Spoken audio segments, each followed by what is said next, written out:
सिंधुते धारा सिंधुते धारा सिंधुते धारा सिंधुते धारा दरियाहंत धारा दरियाहंत धारा दरियाहंत धारा दरियाहंत धारा दरियाहंत धारा दरियाहंत धारा सिंधुते धारा सिंधुते धारा सिंधुते धारा सिंधुते धारा दरियाहंत धारा दरियाहंत धारा केनाल समूरा केनाल समूरा केनाल समूरा केनाल समूरा केनाल समूरा केनाल समूरा केनाल समूरा केनाल समूरा सिंधुते धारो दरियाहंत धारो दरियाहंत धारो सिंधुते धारो सिंधु मरते धारो सिंधु मरते धारो दरियाहंत धारो हक सच्चा नारा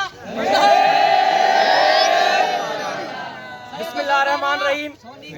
अॼु असां जेको ईद संडे ॾींहुं सरापा एहतजाज आहियूं। असांजी सिंधु मर्द ते धाड़ो लॻी रहियो आहे ऐं असांजे दरिया ते 6 केनाल जेके गैर क़ानूनी उहे निकिरनि पिया था ऐं असां उन्हनि लाइ सरापा एहतजाज ही सिंधी आवाम जेका आहे ही किसान मज़दूर हारी अॼु सरापा एहतजाज ईद जे ॾींहुं थिया आहिनि ऐं असांजो चवणु इहो आहे त पाणी असांजो जीआपो आहे, पाणी असांजी ज़िंदगी आहे, पाणी असां किथे बि कोन ॾींदासीं, असां रतन जूं नदियूं आईंदासीं, पाणी असां पंहिंजो कंहिंखे बि खसणु कोन ॾींदासीं ऐं असां अॼु जेके बि हिते गॾु थिया आहियूं इनशाअल्लाह ही असांजो मुतालबो आहे त पाणीअ मां जेके गैर क़ानूनी दरिया मां जेके गैर क़ानूनी केनाल आहिनि इन्हनि खे ख़तमु कयो वञे।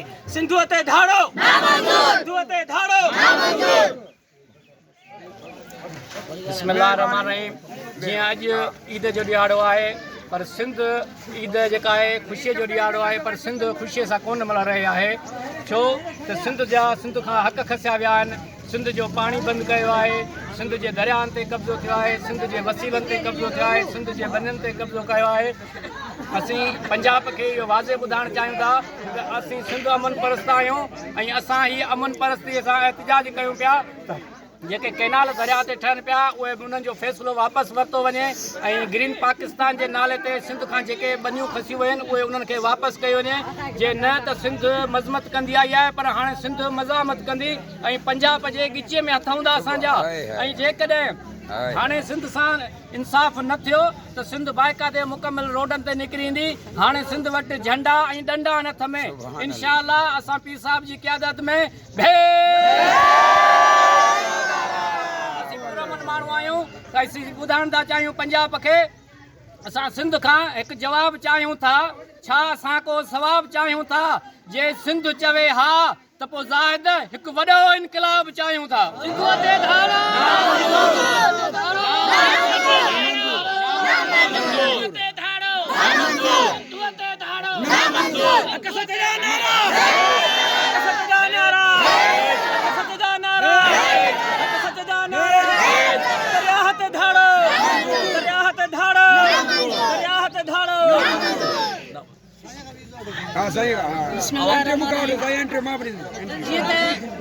तव्हांखे ख़बर आहे त असांजी सॼी सिंध सरापा एहतजाज में लॻी पई आहे।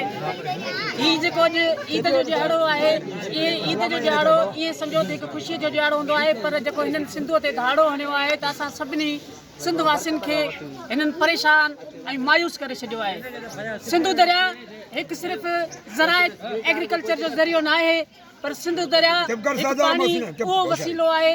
हर माण्हू उन सिंधु दरिया मां पाणी पीए थो, हर जानवर हर पखी पखण हर माण्हू जो जीआपो आहे। सिंधु दरिया सिर्फ़ु असांखे ज़राइत जे लाइ कमु नथो अचे।